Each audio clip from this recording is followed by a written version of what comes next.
Ecuador defence. The header from Stupinyan. Salora. Ahmed. One back by Plata. Perez losing possession. And a little attempted slide forward. Finds Karim Budiaf.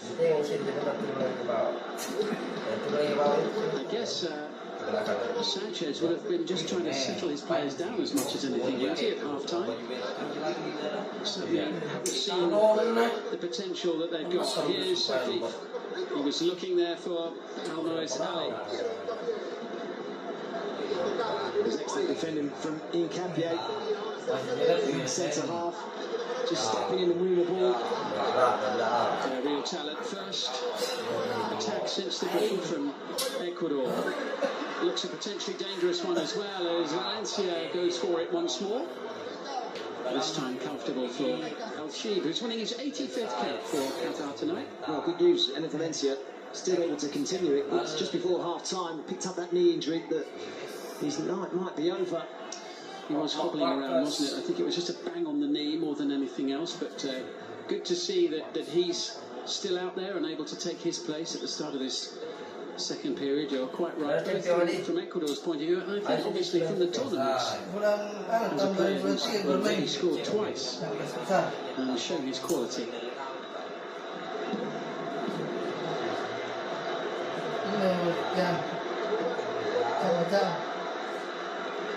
Qatar's next match, by the way, on Friday when they take on the champions of Africa, Senegal. Ecuador up against the Netherlands. The other match in Group A taking place tomorrow. Remember, it was as recently as August that this game was brought forward as the opening match, a day ahead of all the stage in the group phase. We will have 4 matches.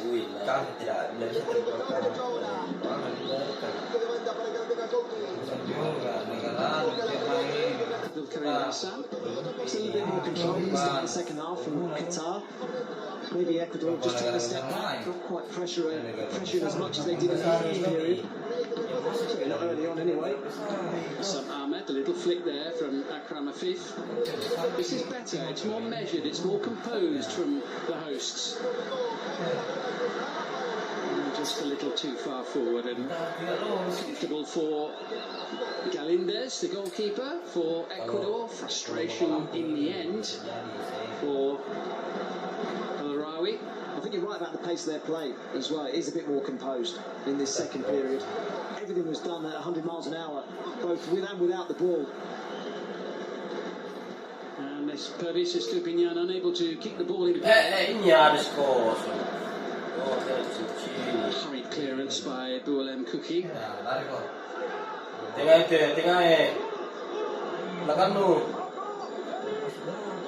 Afif. The more they can get him on the ball, the better things may be for the hosts in this match. Back into Hassan.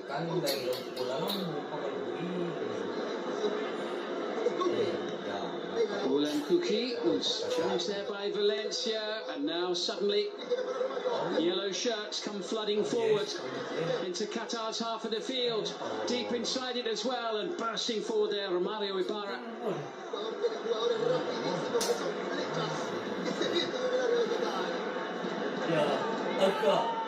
Angelo Preciado. He was across. I think he was going for goal. He has looked to deliver early when in possession. I tell you what, he'd have a job to make an accusing look for a bobble down the playing surface tonight.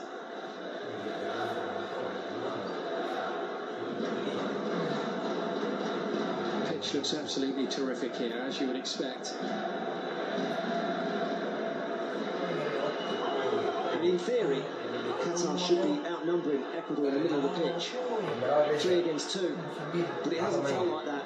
Budiaf seems to be in there on his own. Hatem is a box-to-box midfielder who's looked to get forward when they've got possession of the ball. And Haydos the same.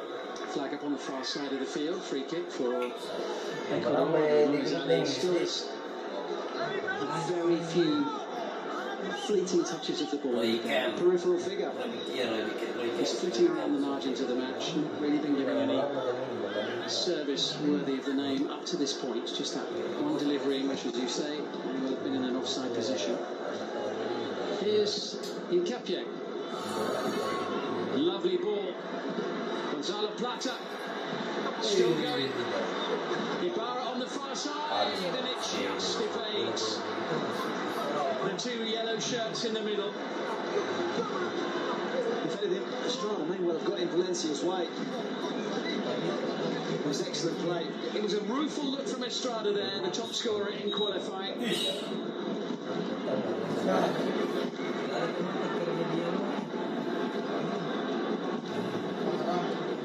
A little bit wayward with that one, and he couldn't pay for it here.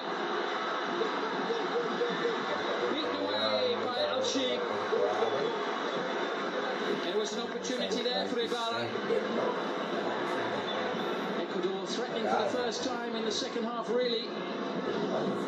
But a confidence-boosting stop there from Saad Al-Sheikh, the goalkeeper from Qatar. How good was the ball through to Jackson Mendes.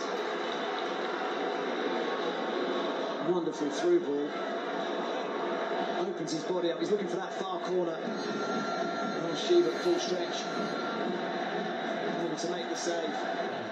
He was then challenged and fouled. And the yellow card is shown to Jackson Mendes. The two central midfielders now for Ecuador, both in the book. Well, they're two competent players, aren't they? Yeah. I mean, it's quite nice actually seeing two players who are very similar with their attributes. It's enough to challenge. The turning of the ankle there for Afif. By the way, he's the only member of Qatar squad who's played in by Seder. Combination in the half of their midfield. Jackson Mendes has filled in well today as Torres, a little heavy-footed on this occasion. Estrada had made the run, he knew he was offside.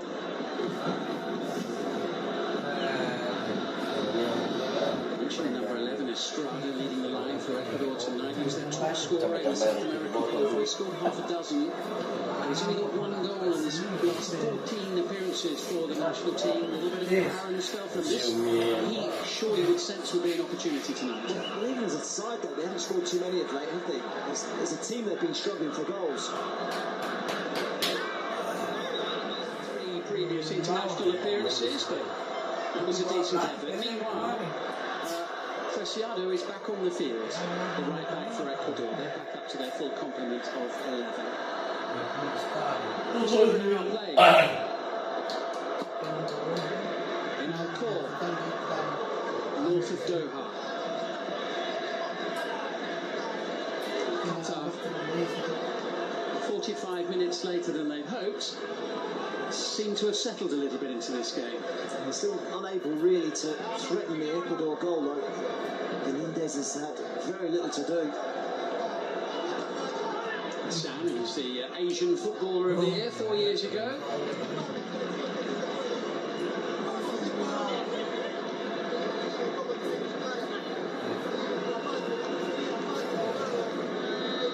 Ulen Kuki into Hassan Hatem. Deep ball there up to the edge of the penalty area. Flag up straight away on the far side. Still making himself available. The pass which the match hasn't arrived. Let's have a match ball home. The team may be behind, but they're still enjoying what is obviously a very special occasion for the hosts.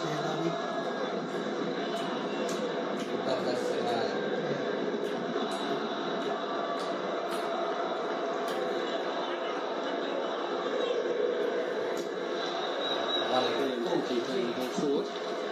This is Miguel, being harassed by Stupinyan.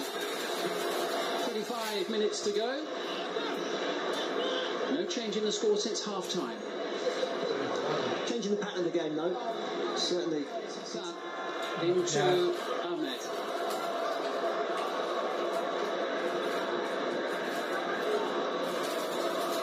That Kuki. Forward to Afif. Now Karim Boudiaf. This is better. The best passing sequence we've seen from Qatar in this match. Can they do something with it? Can they create something? Have they got the craft? Have they got the guile to potentially prise open the Ecuador defence? The header from Estupinian. Pedro Miguel can't get the ball across, and Caicedo flicks it away. It had gone out of play. Time for the onside. Here comes that change, and there is Jeremy Sarmiento, who is going to come on. Bit of discussion with the fourth official at the moment, Istvan Kovac from Romania. So Ibarra leaves the stage, and Jeremy Sarmiento there, the third Brighton and Hove Albion player on the pitch for Ecuador from the English Premier League side. It looks like it's just Jones, that left-hand side, which is capable of playing different positions and off the front, but like for like change, just over to the left.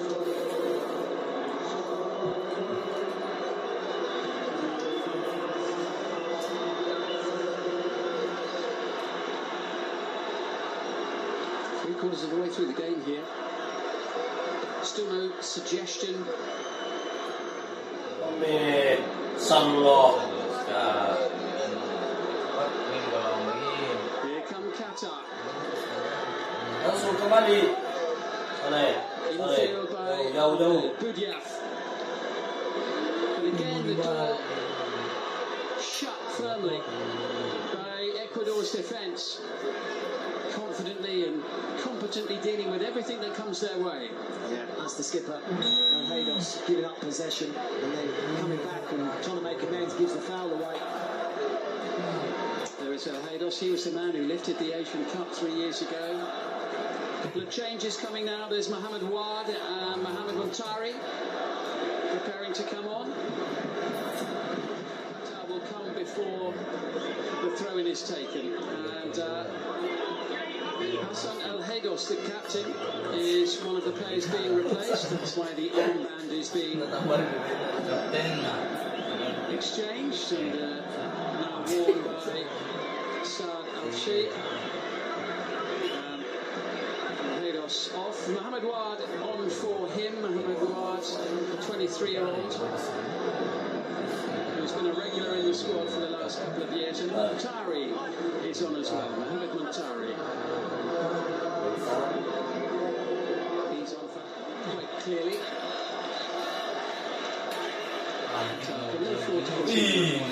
Set piece to defend. They've struggled moving against them.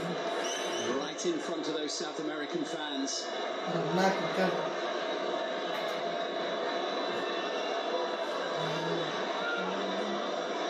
They're collectively trying to suck the ball into the back of the net when it heads into the penalty area.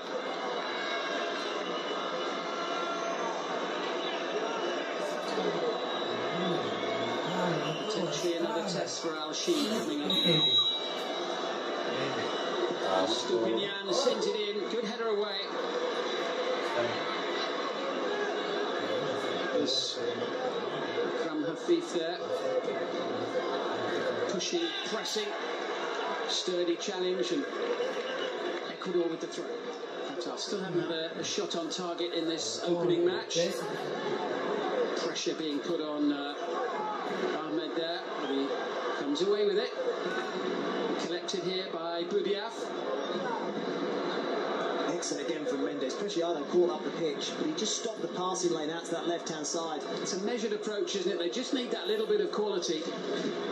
But Ecuador staying solid and well organised. Here's Homam Ahmed. Now it's with Akram Hafif, who goes for goal. They're looking for a moment of magic to lift home hopes. And he's capable of it. Two wing backs pushing much higher up the pitch. That was Pedro Miguel to his opposite number. Ahmed on the left-hand side, it ends up at the feet of What's Kofi. up? And he's capable of magic moments.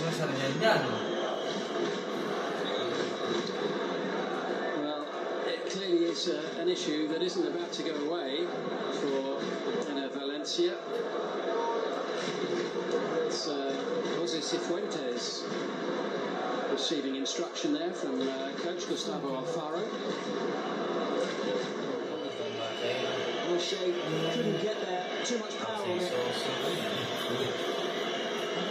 What a start to the World Cup he made. What a great opening 45 minutes. 2 goals plus 1 disallowed. And I think football watchers everywhere would hope that it's not a problem that will keep him out for the rest of the group.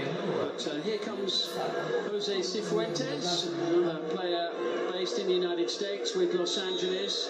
He only featured twice in the qualification process, but he had started 3 of the last 5 before tonight. And a player worth keeping an eye on, one of the hottest properties in it.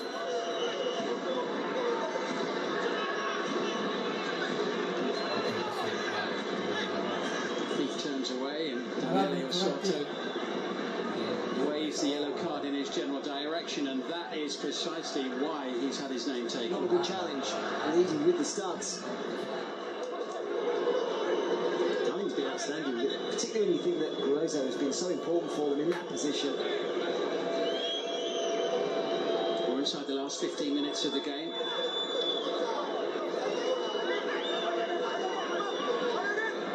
Impressed with what you've seen from Ecuador? Yeah, they've been good. Well, they've taken their foot off the gas a little in the second period. They've managed the game. They were beaten 5-0 by Russia.